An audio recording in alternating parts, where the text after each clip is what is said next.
الله والله والله والله الله والله والله والله. إن الحمد لله نحمده ونستعينه ونستغفره ونعوذ بالله من شرور أنفسنا ومن سيئات أعمالنا. من يهده الله فلا مضل له ومن يضلله فلا هادي له. وأشهد أن لا إله إلا الله وأشهد أن محمدا عبده ورسوله الذي أرسله بالحق بشيرا ونذيرا. يا أيها الذين آمنوا اتقوا الله حق تقاته ولا تموتن إلا وأنتم مسلمون. يا أيها الناس اتقوا ربكم الذي خلقكم من نفس واحدة وخلق منها زوجها وبث منهما رجالا كثيرا ونساء واتقوا الله الذي تساءلون به والأرحام إن الله كان عليكم رقيبا. يا أيها الذين آمنوا اتقوا الله وقولوا قولا سديدا يصلح لكم أعمالكم ويغفر لكم ذنوبكم ومن يطع الله ورسوله فقد فاز فوزا عظيما. أما بعد فإن خير الحديث كتاب الله وخير الهدي هدي محمد صلى الله عليه وسلم وشر الأمور محدثاتها وكل محدثة بدعة وكل بدعة ضلالة وكل ضلالة في النار. وقد قال الله تبارك وتعالى في القرآن المجيد والفرقان الحميد: أعوذ بالله من الشيطان الرجيم. قاف والقرآن المجيد بل عجبوا أن جاءهم منذر منهم فقال الكافرون هذا شيء عجيب أإذا متنا وكنا ترابا ذلك رجع بعيد قد علمنا ما تنقص الأرض منهم وعندنا كتاب حفيظ بل كذبوا بالحق لما جاءهم فهم في أمر مريج. وقال تعالى: ومن يرغب عن ملة إبراهيم إلا من سفه نفسه ولقد اصطفيناه في الدنيا وإنه في الآخرة لمن الصالحين. إذا قال له ربه أسلم قال أسلمت لرب العالمين. رب اشرح لي صدري ويسر لي أمري واحلل عقدة من لساني يفقه قولي. رب زدني علما اللهم رب زدني علما اللهم ألهمني رشدي وأعذني من شر نفسي. آمین. حاضرین جمعہ، ہر قسم کے حمد و ثنا، بڑائی و کبریائی، تعریف و تسبیح اللہ وحدہ لا شریک، خالق کائنات، مالک ارض و سما کے لیے لائق و زیبا ہے. بے بہا درود و سلام ہو پیارے نبی جناب محمد رسول اللہ صلی اللہ علیہ وسلم پر جو اس کائنات کے لیے رحمت بن کر تشریف لائے. اللہم صلی علی محمد وعلی آل محمد کما صلیت علی ابراہیم وعلی آل ابراہیم انکا حمید مجید. اللہم بارک علی محمد وعلی آل محمد کما بارکت علی ابراہیم وعلی آل ابراہیم انکا حمید مجید. محترم حاضرین، قربانی کا دن بہت قریب ہے اور یہ قربانی اللہ کی تکبیرات بلند کرتے ہوئے کی جاتی ہے. قربانی کرتے ہوئے ہر کوئی بسم اللہ اللہ اکبر کہہ کر اللہ کی بڑائی اور کبریائی بیان کرتا ہے اور اللہ کی تکبیر بلند کی جاتی ہے. یہ قربانی ابراہیم علیہ السلام کی سنت ہے. ابراہیم علیہ السلام وہ نبی ہیں کہ اللہ تعالیٰ نے پیارے نبی جناب محمد رسول اللہ صلی اللہ علیہ وسلم کو ابراہیم علیہ السلام کی اتباع اور پیروی کرنے کا حکم دیا. فرمایا: ثم اوحینا الیک ان اتبع ملت ابراہیم حنیفا وما کان من المشرکین. اے نبی، ہم آپ کی طرف یہ وحی کر رہے ہیں ان اتبع ملت ابراہیم حنیفا، کہ آپ اتباع کریں ملت ابراہیم کی، ابراہیم علیہ السلام کے ملت کی اتباع کریں۔ حنیفہ وہ کیسے تھے؟ وہ حنیف تھے۔ حنیف کا مطلب پوری دنیا سے کٹ کر اللہ سے رجوع ہونے والے، دنیا والوں کے چہروں کو نہیں دیکھ کر اللہ کی رضا حاصل کرنے والے، دنیا کی ناراضگی کی پرواہ کیے بغیر اللہ کی رضا کو حاصل کرنے والے ابراہیم علیہ السلام تھے، حنیفہ۔ اور فرمایا وما کان من المشرکین، اور وہ مشرکوں میں سے نہ تھے، شرک ان کے اندر نہیں تھا۔ آج بہت سارے اپنے آپ کو مسلمان کہنے والے شرکی غلاظتوں کے اندر مبتلا ہیں، تو فرمایا کہ وہ ابراہیم وہ تھے وما کان من المشرکین، وہ مشرکوں میں سے نہ تھے۔ اور فرمایا ومن یرغب عن ملت ابراہیم الا من سفہ نفسہ، اور ابراہیم علیہ السلام کی ملت سے وہی اعراض کر سکتا ہے جو پاگل ہو، جو دیوانہ ہو، جس کو عقل نہ ہو۔ فرمایا کہ جو ابراہیم علیہ السلام کے ملت سے اعراض کرے یا ان کے طریقے کو چھوڑے وہ پاگل ہی ہو سکتا ہے۔ وَلَقَدِ اسْتَفَيْنَاهُ فِي الدُّنْيَا وَإِنَّهُ فِي الْآخِرَةِ لَمِنَ الصَّالِحِينَ، ابراہیم علیہ السلام تو وہ نبی ہیں کہ ہم نے دنیا میں ان کو چن لیا تھا، دنیا کے انسانوں میں، پوری انسانیت میں ہم نے ان کو منتخب کر لیا تھا۔ وَلَقَدِ اسْتَفَيْنَاهُ فِي الدُّنْيا وَإِنَّهُ فِي الْآخِرَةِ لَمِنَ الصَّالِحِينَ، اور آخرت میں وہ ہمارے نیک اور صالح بندوں میں سے ہیں۔ یہ ابراہیم علیہ السلام کے لیے ایک اعزاز ہے کہ اللہ تعالیٰ نے ان کو یہ اعزاز دیا کہ دنیا میں ان کو منتخب کر لیا، اور فرمایا کہ آخرت میں بھی وہ نیک صالح لوگوں میں سے ہوں گے۔ اور فرمایا اذ قال له ربه اسلم قال اسلمت لرب العالمین، اور جب ان کے رب نے ان سے کہا کہ ابراہیم اسلم، فرما بردار بن جاؤ، قال اسلمت لرب العالمین، تو ابراہیم علیہ السلام نے جواب دیا کہ میں رب العالمین کے لیے فرما بردار بن گیا۔ اللہ نے کہا میرے مطیع بن جاؤ، ابراہیم علیہ السلام نے کہا کہ میں مطیع و فرما بردار بن گیا۔ اب اس کے بعد اللہ نے ان کو آزمایا، ہر آزمائش میں وہ پورے اترے۔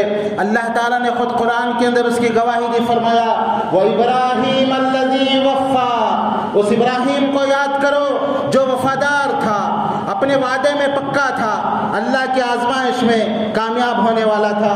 اسی لیے اللہ تعالیٰ نے ابراہیم علیہ السلام کے بارے میں فرمایا ان ابراہیم کان امۃ قانتا للہ حنیفا، ابراہیم تو ایک امت تھے، ابراہیم اگرچہ کہ ایک فرد تھے لیکن فرمایا کان امہ، وہ ایک امت تھے۔ آپ اندازہ لگائیے ایک امت میں کتنی شخصیتیں ہو سکتی ہے۔ ایک امت میں کچھ علماء ہو سکتے ہیں، ایک امت میں کچھ راتوں میں قیام کرنے والے ہیں، امت کے اندر کچھ صدقہ و خیرات کرنے والے ہیں، امت کے اندر کچھ لوگوں کی خیر خواہی کرنے والے ہیں۔ لیکن ابراہیم علیہ السلام کو اللہ نے کہا کہ ابراہیم اکیلے تھے لیکن اپنی ذات میں وہ ایک انجمن تھے، اپنے آپ میں وہ ایک امت تھے، جو کام پوری امت مل کر کر سکتی تھی وہ اکیلے ابراہیم نے کیا تھا۔ تو میرے دوستوں، میرے عزیزوں، ابراہیم علیہ السلام کی اسی قربانیوں کی وجہ سے اللہ تعالیٰ نے ان کو اپنا دوست بنایا۔ فرمایا واتخذ اللہ ابراہیم خلیلا، اور اللہ تعالیٰ نے ابراہیم کو خلیل بنایا۔ اور خلیل یہ محبت کے درجوں میں سب سے اونچا درجہ ہے۔ اللہ تعالیٰ نے پوری دنیا کے اندر آدم علیہ السلام سے لے کر قیامت تک کے آنے والے انسانوں میں صرف 2 لوگوں کو اللہ نے خلیل بنایا، صرف 2 شخصیتوں کو اللہ نے دوست بنایا۔ ایک ہے ابراہیم علیہ السلام اور دوسرے پیارے نبی جناب محمد رسول اللہ صلی اللہ علیہ وسلم۔ جیسے کہ اللہ کے نبی صلی اللہ علیہ وسلم نے فرمایا کہ اللہ تعالیٰ نے مجھے اس طرح خلیل بنایا جیسے ابراہیم کو خلیل بنایا تھا۔ اگر اللہ مجھے خلیل نہ بناتا تو میں ابو بکر کو میرا خلیل بناتا۔ تو خلت کا جو درجہ ہے یہ محبت کے درجوں میں سب سے اونچا درجہ ہے، اور اللہ تعالیٰ نے ابراہیم علیہ السلام کو خلیل بنایا۔ یہ اللہ تعالیٰ کے دوست تھے، اللہ تعالیٰ کے فرما بردار تھے۔ اسی لیے حدیث کے اندر ہے الاشد البلاء واشد علی الانبیاء، کہ سب سے زیادہ مصیبتیں وہ انبیاء علیہ السلام پر آتی ہیں۔ جو اللہ تعالیٰ کے زیادہ قریب ہوتا ہے اللہ تعالیٰ اس کو آزماتا ہے تاکہ کہ وہ آزمائش میں پورا اترتا یا نہیں. تو مصیبتیں انبیاء علیہ السلام پر آتی ہے. ثم الامثل فالامثل، پھر اس کے بعد جو نیکیوں میں ان کے مقابلے میں ان کے برابر ہوتے ہیں ان پر مصیبتیں آتی ہے. تو انبیاء علیہ السلام کو اللہ آزماتا ہے. ابراہیم علیہ السلام کو بھی آزمایا گیا، جیسے اللہ نے کہا کہ اللہ تعالیٰ نے قرآن میں فرمایا وَإِذِ ابْتَلَىٰ إِبْرَاهِيمَ رَبُّهُ بِكَلِمَاتٍ فَأَتَمَّهُنَّ قَالَ إِنِّي جَاعِلُكَ لِلنَّاسِ إِمَامًا. ابراہیم تو وہ ہے کہ جب اللہ تعالیٰ نے ان کا امتحان لیا، ان کو آزمایا، فَأَتَمَّهُنَّ، ہر آزمائش میں وہ کامیاب اترے. ابراہیم علیہ السلام ابو الانبیاء ہیں، بلکہ نبیوں کے باپ ہیں، بلکہ نبی کے دادا بھی ہیں. آپ کو معلوم ہونا چاہیے ابراہیم علیہ السلام کے بیٹے اسحاق علیہ السلام وہ نبی، اسحاق علیہ السلام کے بیٹے یعقوب علیہ السلام وہ نبی، یعقوب علیہ السلام کے بیٹے یوسف علیہ السلام وہ نبی. خاندان میں نبیوں کا سلسلہ ہے. نبی کے باپ بھی ہیں، نبی کے دادا بھی ہیں، نبی کے پردادا بھی ہیں. اتنا اونچا مقام میرے دوستوں ایسے ہی حاصل نہیں ہوا، بلکہ آزمایا گیا. اللہ کی توحید کے لیے انہوں نے قربانی دی. پوری دنیا ایک طرف، یہ اکیلا پوری دنیا سے ٹکر لینے والی شخصیت، پوری دنیا سے مقابلہ کرنے والی شخصیت ایک طرف. میرے دوستوں، اللہ کی رضا کے لیے، اللہ کی محبت میں قربان ہونے کا جذبہ ابراہیم علیہ السلام کی سیرت سے ہمیں پتہ چلتا ہے.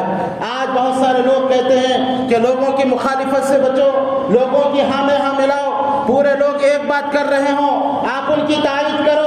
آج ہمارا نظریہ بدل گیا ہے. ابراہیم علیہ السلام کو دیکھیں، پوری دنیا آپ کی مخالف ہے، آپ اکیلے اللہ کی توحید کو بیان کرتے ہیں. اور یہ کام آپ نے اپنے گھر سے شروع کیا، اپنے باپ کو سمجھایا. آزر ان کا باپ جو بت پرست تھا، بت کو بناتا، اپنے ہاتھوں سے بناتا اور خود اپنی پیشانی ان بتوں کے سامنے ٹیکتا. ابراہیم علیہ السلام نے کہا کہ اے میرے ابا، جو شکل و صورت میں تیری دستکاری کے محتاج، وہ تیرے خدا کیسے بن گئے، وہ تیرے مشکل کشا کیسے بن گئے؟ تو اگر آنکھ نہ بنائے اس کی آنکھ نہ بنے، تو ناک نہ بنائے تو اس کی ناک نہ بنے، تو رنگ اس کے اوپر نہ ڈالے تو اس پر رنگ نہ پڑے. جو شکل و صورت میں تیرا محتاج، وہ تیرا خدا کیسے بن گیا، وہ تیرا رب کیسے بن گیا؟ ابراہیم علیہ السلام نے فرمایا، اپنے باپ کو سمجھایا. اور اللہ تعالیٰ نے سورہ مریم کے اندر اس کا نقشہ کھینچا. بڑے پیار سے ابراہیم نے کہا یا ابتی لما تعبد ما لا يسمع ولا يبصر ولا يغني عنك شيئا. اے میرے ابو، یا ابتی، لا یا ابتی، اے میرے ابو، لما تعبدو، کیوں ایسے معبودوں کی عبادت کرتے ہو؟ ما لا يسمع، جو نہ سن سکتے ہیں، ولا يبصر، نہ دیکھتے ہیں، ولا يغني عنك شيئا، اور نہ تیرے کچھ کام آ سکتے ہیں. یا ابتی لما تعبد الشیطان ان الشیطان کان للرحمن عصیا. اے میرے ابو، آپ شیطان کی عبادت مت کرو، بے شک شیطان رحمان کا نافرمان ہے. محبت سے سمجھا رہے ہیں. باپ کہتا ہے یا ابراہیم، اے ابراہیم، اگر تو اپنی روش سے باز نہ آیا تو پتھر مار مار کے تجھ کو ہلاک کر دوں گا. ہمارے معبودوں کو برا بھلا مت کہے ورنہ میں تجھے رجم کر دوں گا. میرے دوستو، باپ کو سمجھاتے ہیں، باپ نہیں مانتا، قوم کو سمجھاتے ہیں. اکیلے بت خانے میں گھس گئے اور بتوں کے سامنے جو کھانے پینے کی چیزیں تھیں، بتوں سے کہتے ہیں کہ تم کھاتے کیوں نہیں، تم جواب کیوں نہیں دیتے؟ اور پھر اپنے کلہاڑے سے بتوں کو توڑ کر بڑے بت کے ہاتھ میں کلہاڑا تھما دیتے ہیں. قوم جب واپس آ کر دیکھتی ہے اور کہتی ہے کہ ہمارے معبودوں کا یہ حشر کس نے کیا، تو سب جواب دیتے ہیں فتن سمعنا، کہ ایک ہی نوجوان ہے جو ہمارے بتوں کا مخالف ہے، ایک ہی نوجوان ہے جو ہمارے عقیدے کا مخالف ہے، اس کا نام ابراہیم ہے. کہتے ہیں کہ ابراہیم کو لاؤ. ابراہیم علیہ السلام کو لایا جاتا ہے تو قوم پوچھتی ہے کہ اے ابراہیم، ہمارے معبودوں کا یہ حشر تم نے کیا. ابراہیم علیہ السلام نے کہا کہ اپنے معبودوں سے پوچھ لو، اپنے بڑے سے پوچھ لو، شاید اس نے کیا ہو. تو قوم کہتی ہے کہ ابراہیم، تم جانتے ہو کہ یہ بولا نہیں کرتے. ابراہیم علیہ السلام کہنے لگے جب افل لکم ولم تعبدون من دون اللہ افلا تعقلون، جو نہ بول سکے نہ اپنی مدد آپ کر سکے، جو نہ اپنے آپ کو بچا سکے، وہ تمہارا معبود کیسے ہو گیا؟ اف لکم، اف ہے تم پر، افسوس ہے تم پر، وَلِمَ تَعْبُدُونَ مِن دُونِ اللَّهِ، تم اللہ کو چھوڑ کر ایسوں کی عبادت کرتے ہو، افلا تعقلون، تم کو عقل نہیں؟ تو کہنے لگے قالوا حرقوا وانصروا آلهتكم ان کنتم فاعلین، ابراہیم کو آگ میں جلاؤ اور اپنے معبودوں کی مدد کرو اگر تم کو کچھ کرنا ہے۔ بڑی آگ تیار کی گئی، ابراہیم علیہ السلام اپنے عقیدے سے نہیں ہٹے، ابراہیم علیہ السلام کوئی سمجھوتا نہیں کیا، ابراہیم علیہ السلام نے کوئی مصالحت نہیں کی، اکیلے ڈٹے رہے، پوری قوم آپ کی دشمن ہو گئی، آگ میں ڈالنے کی تیاری کی گئی، صرف ایک ہی دعا کرتے رہے، حسبنا اللہ ونعم الوکیل، اللہ میرے لیے کافی ہے اور وہی بہترین مددگار ہے، حسبنا اللہ ونعم الوکیل۔ میرے دوستو، یہ بڑا بہترین کلمہ ہے کہ ایک انسان مصیبتوں میں، پریشانیوں میں اگر اس کا ورد کرتے رہے، اگر یہ دعا پڑھتے رہے، اللہ اس کے لیے کافی ہوگا۔ ابراہیم علیہ السلام نے کہا حسبنا اللہ، اللہ میرے لیے کافی ہے، ونعم الوکیل، اور وہی سب سے بہترین مددگار ہے۔ تو میرے دوستو، شیطان نے ان کی رہنمائی کی، ایک بہت بڑا جھولا بنایا گیا تاکہ اس جھولے کے ذریعے ان کو اس آگ کے اندر ڈال دیا جائے، اور پھر ان کو آگ میں ڈالنے سے پہلے ان کے کپڑے نکالے گئے، اللہ کے راہ میں ان کو بے پردہ کیا گیا۔ اسی لیے پیارے نبی جناب محمد رسول اللہ صلی اللہ علیہ وسلم نے فرمایا کہ کل قیامت کے دن ہر انسان میدان محشر میں اس حال میں ہوگا کہ وہ ننگا پاؤں ہوگا، ننگے پیر ہوگا، ننگے بدن ہوگا، بغیر ختنہ کیے ہوگا، اور اسی طرح بہرا حالت میں وہ میدان محشر میں آئے گا، جیسے وہ دنیا میں پیدا ہوا تھا اسی حالت میں دوبارہ میدان محشر میں جمع ہوگا۔ اما عائشہ رضی اللہ عنہا نے پوچھا، اے اللہ کے نبی صلی اللہ علیہ وسلم، اس وقت مرد اور عورتیں ہوں گی، اور عورتیں تو اس وقت شرم سے مر جائیں گی، جب مرد ان کی طرف دیکھیں گے تو آپ صلی اللہ علیہ وسلم نے فرمایا کہ اے عائشہ، معاملہ اس سے بڑا زیادہ خطرناک ہوگا، کسی کو کسی کی طرف دیکھنے کا ہوش نہیں رہے گا، سب کو اپنے اپنے اعمال کی اور اپنے اپنے نتیجے کی فکر ہوگی، کسی کو ہوش نہیں ہوگا۔ اور آپ نے فرمایا کہ سب سے پہلے اللہ تعالیٰ ابراہیم علیہ السلام کو لباس پہنائے گا، اس لیے کہ دنیا میں انہیں کو اللہ کے لیے بے لباس کر دیا گیا تھا، اللہ کی توحید کے لیے برہنہ کر دیا گیا تھا، تو اللہ تعالیٰ اس کا بدلہ یہ دے گا کہ قیامت کے دن سب سے پہلے ابراہیم علیہ السلام کو لباس پہنایا جائے گا، پھر پیارے نبی جناب محمد رسول اللہ صلی اللہ علیہ وسلم کو لباس پہنایا جائے گا۔ تو میرے دوستوں، ان کو برہنہ کیا گیا اور پھر آگ کے اندر پھینکا گیا۔ آگ کے حقیقی مالک نے فوراً آگ کو حکم دیا، فرمایا قلنا یا نار کونی بردا وسلاما علی ابراہیم، اے آگ میرے ابراہیم کے لیے ٹھنڈی ہو جا، اور اس کے فوراً بعد کہا وسلامن، اتنی ٹھنڈی بھی نہ ہو کہ ابراہیم کو سردی لگے، فرمایا سلامن، سلامتی والی بن جا ابراہیم کے اوپر۔ میرے دوستو، آگ ٹھنڈی ہو گئی، ابراہیم علیہ السلام اس آزمائش میں کامیاب ہوئے۔ پھر نمرود جو سپر پاور طاقت تھی، بہت بڑا بادشاہ تھا، اس سے مقابلہ ہوا۔ نمرود نے کہا کہ تیرا رب کون ہے؟ ابراہیم علیہ السلام نے کہا میرا رب وہ ہے جو زندگی دیتا ہے، جو موت دیتا ہے، جو مارتا اور جلاتا ہے۔ بادشاہ نے ایک بے گناہ جو جا رہا تھا اس کو قتل کر دیا، اور ایک ایسا قیدی جس کو موت کی سزا ہو گئی تھی، کہا کہ اس کو چھوڑ دو۔ ابراہیم علیہ السلام سے کہا اب مجھے معبود مان لے، اب مجھے رب مان لے، جو کام تیرا رب کرتا ہے وہ تو میں نے کیا، ایک زندے کو مار دیا اور ایک مرنے والے کو میں نے زندگی دی۔ ابراہیم علیہ السلام نے سمجھا کہ یہ مسئلے کو سمجھا نہیں، یہ تیرے دماغ کا ہے۔ ابراہیم علیہ السلام نے ایسی دلیل پیش کی، یہ لاجواب ہو گیا۔ فرمایا فَإِنَّ اللَّهَ يَأْتِي بِالشَّمْسِ مِنَ الْمَشْرِقِ فَأْتِ بِهَا مِنَ الْمَغْرِبِ فَبُهِتَ الَّذِي كَفَرَ۔ اور خدائی کے جھوٹے دعوے دار، میرا رب وہ ہے جو سورج کو روزانہ مشرق سے نکالتا ہے، اگر تو رب ہے مغرب سے نکال کے بتا۔ فَبُهِتَ الَّذِي كَفَرَ، اللہ کہتا ہے کہ اس کے منہ پہ سکڑی جم گئی، لاجواب ہو گیا، جواب نہیں دے سکا۔ تو میرے دوست، اب ابراہیم علیہ السلام قوم کو سمجھا کے تھک گئے، بادشاہ سے مقابلہ کیا، کوئی ایمان لانے والے نہیں، تو اکیلے ہی جو ہے آپ ہجرت کرنے لگے، اور آپ نے فلسطین کی طرف ہجرت کیے، اپنی بیوی کو لے کر پہلے مصر گئے، پھر وہاں سے فلسطین کی طرف ہجرت کیے۔ دیکھا کہ کوئی ایمان لانے والا نہیں، کوئی آپ کے مشن کو آگے بڑھانے والا نہیں، کوئی توحید کی بات قبول کرنے والا نہیں، کوئی اللہ کے کلمے کو بلند کرنے والا نہیں، تو اپنے رب سے دعا کرتے ہوئے کہتے ہیں ربی حب لی من الصالحین، اے اللہ مجھے نیک صالح اولاد عطا فرما۔ کوئی دنیا والے اگر میری بات نہیں مانتے تو مجھے ایسا بیٹا دے جو تیرے کلمے کو بلند کرے، جو تیرے نام کو روشن کرے، جو تیری عبادت کرے، جو دنیا میں تیرے پیغام کو پہنچائے۔ ربی حب لی من الصالحین، دعا کرتے ہیں کہ اللہ نیک صالح اولاد دے، اور اس وقت ان کی عمر 80 سال ہے۔ 80 سال کے ابراہیم اللہ کی رحمت سے مایوس نہیں ہے، اللہ سے دعا کرتے ہیں ربی حب لی من الصالحین۔ اللہ جواب دیتا ہے فبشرناہ بغلام حلیم، ابراہیم تم نے ہم سے مانگا، ہم اپنے مانگنے والوں کو مایوس نہیں کرتے، تم نے یہ عمر میں مانگا تو ہم بشارت دیتے ہیں بغلام حلیم، ایسے لڑکے کی جو حلیم ہو، جو فرمانبردار ہو، جو اطاعت گزار ہو، جو صبر کرنے والا ہو، جو تمہارے ہر حکم کو مانے، بلکہ جو چھری کے نیچے بھی صبر کرنے والا ہو، ایک حلیم بیٹے کی بشارت دیتے ہیں۔ میرے دوستو، بڑھاپے میں اولاد ہوئی، نرینہ اولاد ہے، باپ کی خوشی کا ٹھکانہ نہیں، آزمائش ابھی ختم نہیں ہوئے، پھر دوسری آزمائش شروع ہوتی ہے۔ اے ابراہیم، جو اولاد ہم نے تم کو دی ہے، اب اس بیٹے اور اپنی بیوی کو وہ جنگل کے اندر میدان میں کعبے کے پاس چھوڑ کر آؤ۔ وہاں کعبہ نہیں تھا بلکہ ایک درخت تھا، اور لخ و دخ میدان، نہ کوئی آدم نہ کوئی آدم زاد، دور دور تک پانی کا نام و نشان نہیں۔ اتنی آزمائشوں سے گزرے، پھر آزمائش شروع ہو گئی۔ میرے دوست، اللہ نیک بندوں کو آزماتا ہے۔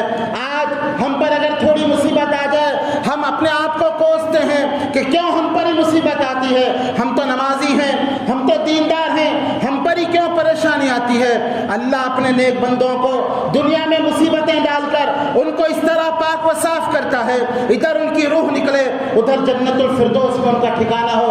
ابراہیم علیہ السلام کو دیکھیے، آزمائشوں پر آزمائشیں، قوم کی طرف سے آزمائش، گھر کی طرف سے آزمائش، حکومتوں کی طرف سے آزمائش، اب بڑھاپے میں ایک سہارا اللہ نے دیا، پھر آزمائش کا سلسلہ شروع۔ کہا اب تو تمہاری بیوی اب تک تمہارے ساتھ تھی، اب اپنی بیوی کو بھی اپنے سے دور رکھو، بیوی کو اور یہ ننھے اسماعیل کو جا کر مکے میں چھوڑ کر آؤ۔ میرے دوستو، اللہ کا حکم، ابراہیم علیہ السلام اپنی بیوی اور ننھے اسماعیل کو لے کر مکہ آتے ہیں، اور مکے کے اس ریگستان میں اپنی بیوی اور بچے کو چھوڑ کر جانے لگتے ہیں، تو ہاجرہ علیہ السلام ابراہیم علیہ السلام کے اونٹ کی نکیل کو پکڑ لیتی ہیں اور کہتی ہیں اے ابراہیم، یہ تم کیا کر رہے ہو، کہاں جا رہے ہو، کس کے بھروسے پر چھوڑ کے جا رہے ہو؟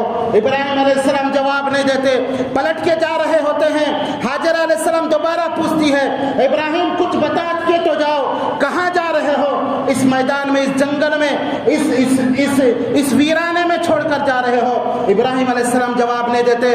تیسری بار ہاجرہ علیہ السلام پوچھتی ہے کہ ابراہیم کچھ نہ کہتے تو نہ کہو، اتنا تو کہو اللہ امرنا بہذا، کہ اللہ نے آپ کو یہ حکم دیا ہے، اللہ کے حکم پر آپ چھوڑ کر جا رہے ہو؟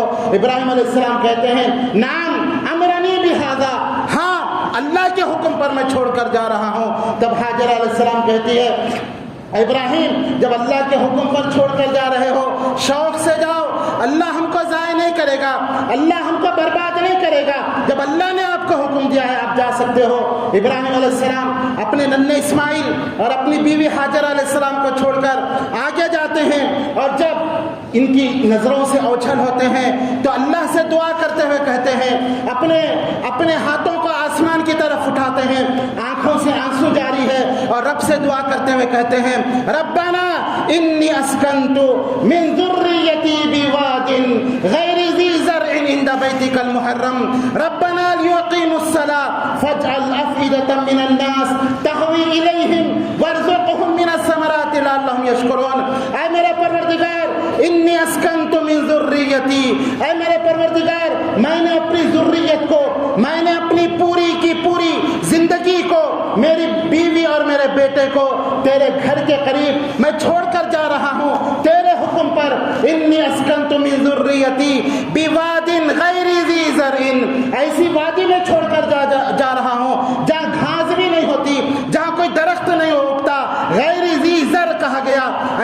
تمہیں چھوڑ کر جا رہا ہوں عند بیتک المحرم، تیرے گھر کے قریب، ربنا لیقیموا الصلاۃ، اے اللہ تاکہ یہ لوگ یہاں نماز قائم کرے، فاجعل افئدۃ من الناس، تو لوگوں کے دل ان کی طرف مائل کر دے، تو لوگوں کی چاہت ان کی طرف مائل کر دے۔ وہ ابراہیم علیہ السلام کی دعا ہے۔ آج بھی ایک مسلمان کی ایک چاہت ہوتی ہے کہ وہ کعبے کا دیدار کرے، وہ اللہ کے گھر کو دیکھے، ہر مسلمان کی خواہش ہے۔ ابراہیم علیہ السلام نے دعا کیا تھا فاجعل افئدۃ من الناس، لوگوں کے دلوں کو ان کی طرف مائل کر، وارزقہم من الثمرات، پھلوں کی روزی تو ان کو عطا کر۔ حالانکہ کہا غیر ذی زرع ہے، یہاں گھاس بھی نہیں ہوتی، لیکن اللہ سے مانگ رہے ہیں پھلوں کی روزی دے۔ اور پھل انسان کب کھاتا ہے؟ جب ضروری کھانا کھا چکا ہو، پھل ایکسٹرا روزی ہے تو پھلوں کی روزی کی دعا کرتے ہیں۔ ابراہیم علیہ السلام کی دعا ہے کہ مکے میں کوئی ایسا پھل نہیں جو وہاں ملتا نہ ہو، حالانکہ پیداوار نہیں ہوتی دنیا میں، جہاں جس قسم کے پھل اگتے ہیں سب سے اچھی کوالٹی مکے میں جاتی ہے، اس کے بعد وہاں کے لوگ استعمال کرتے ہیں۔ ہر قسم کا پھل مکہ اور جدہ میں آپ کو نظر آئے گا۔ یہ ابراہیم علیہ السلام نے دعا کی تھی وارزقہم من الثمرات لعلہم یشکرون، تاکہ اللہ یہ شکر گزار، یہ بندے میرے اولاد تیری شکر گزاری کرے۔ ابراہیم علیہ السلام چلے جاتے ہیں، حاجر علیہ السلام اپنے ننھے سے بچے کو لے کر اللہ کے حکم پر اس ریگستان کے اندر رہتی ہے۔ چند کھجور اور چند پانی موجود ہوتا ہے، کھجور ختم ہو گئے، پانی ختم ہو گیا، اب بچہ پیاس سے بلک رہا ہے، پانی کی تلاش میں صفا پہاڑی پر جاتی ہے، شاید کوئی دور سے قافلہ نظر آ جائے اور ان سے پانی لے کر بچے کے ہونٹوں کو بھگایا جائے، پانی نظر نہیں آتا، دوڑتی ہوئی مروا پہاڑی کے اوپر جاتی ہے، شاید کوئی قافلہ نظر آ جائے، نظر نہیں آتا۔ اور مفسرین کہتے ہیں دوڑنے کا انداز ایسا تھا کہ اپنے کرتے کو اٹھا کر جیسے کوئی مانگنے والا مانگتا ہو، اللہ سے مانگ رہی ہے، کوشش بھی کر رہی ہے کہ بچے کی جان بچ جائے۔ صفا مروا کے چکر لگاتی ہے، جب 7 چکر پورے ہوتے ہیں زور سے آواز آتی ہے، ڈر جاتی ہے کہ بچے کو تکلیف نہ ہو، دوڑ کر اسماعیل علیہ السلام کے پاس آتی ہے تو دیکھتی ہے کہ ننھا اسماعیل جو پیاس سے تڑپ رہا تھا، اپنی ایڑیاں رگڑ رہا تھا، اس سے پانی کا چشمہ پھوٹا، پانی نکل رہا ہے۔ وہ خوشی میں اپنی عبرانی زبان میں کہتی ہے زمزم، زمزم کا معنی ہے رک جا رک جا، پانی کو روک دیتی ہے۔ نبی اکرم صلی اللہ علیہ وسلم نے فرمایا اللہ اما ہاجرہ پر رحم فرمائے، اگر وہ پانی نہ روکتی پانی پوری دنیا میں بہہ جاتا، پانی کو روک دیتی ہے، پانی رک جاتا ہے، اپنے بچے کو پانی پلاتی ہے، وہی زندگی گزارتی ہے۔ اب اسماعیل علیہ السلام چلنے پھرنے کے قابل ہو گئے، پھر دوسرا امتحان شروع ہو گیا۔ اللہ نے کہا کہ ابراہیم جو تمہاری اولاد کو ریگستان کی گرمی نہ مار سکی، اب تم اپنے ہاتھوں سے اس کو ذبح کرو۔ اللہ اکبر، دوسرا امتحان شروع۔ قرآن کہتا ہے فلما بلغ معی، کہ جب ان کا بیٹا چلنے پھرنے کے قابل ہوا، ابراہیم علیہ السلام نے خواب دیکھا اپنے بیٹے کو ذبح کر رہے ہیں، پھر اللہ کے فرما برداری کرنے کے لیے دوبارہ آتے ہیں، دیکھتے ہیں کہ جس چھوٹے سے بچے کو، جس دودھ پیتے بچے کو چھوڑ کر گئے تھے، اب وہ بچہ چلنے پھرنے کے قابل ہو گیا، دوڑنے بھاگنے کے قابل ہو گیا۔ اپنے بچے کے پاس جاتے ہیں، جا کر کہتے ہیں یا بتی، کہتے ہیں انی ارا فی المنام انی اذبحک فانظر ماذا تری، اے میرے پیارے بچے، اے میرے دل کے ٹکڑے، اے میرے لخت جگر، میں خواب دیکھتا ہوں، انی ارا فی المنام انی اذبحک، میں نے خواب دیکھا تجھے ذبح کر رہا ہوں، فانظر ماذا تری، بتا تیری کیا رائے ہے۔ میرے دوستوں، وہ بیٹا بھی ابراہیم خلیل اللہ کا بیٹا تھا، فرمانبردار بیٹا تھا۔ بیٹا پکار کے کہا یا ابت افعل ما تؤمر ستجدنی انشاءاللہ من الصابرین، ابو اللہ کا حکم ہے، میری رائے کی کیا ضرورت ہے، رب نے حکم دیا ہے تو پھر ابت افعل ما تؤمر، جو اللہ نے حکم دیا ہے فوراً اس کو کر گزریے، فوراً اس پر عمل کیجئے۔ افعل ما تؤمر ستجدنی انشاءاللہ من الصابرین، اگر اللہ نے چاہا آپ مجھے صبر کرنے والوں میں سے پائیں گے۔ فلما اسلما وتلہ للجبین، قرآن کہتا ہے جب اور باپ اور بیٹے دونوں فرمانبردار ہو گئے اور ابراہیم نے اپنے لخت جگر کو اپنی پیشانی کے بل لٹا دیا۔ مفسرین کہتے ہیں ابراہیم علیہ السلام نے جب بیٹے کو ذبح کرنے کے لیے لٹایا، ہاتھ میں چھری لی اور بیٹے کے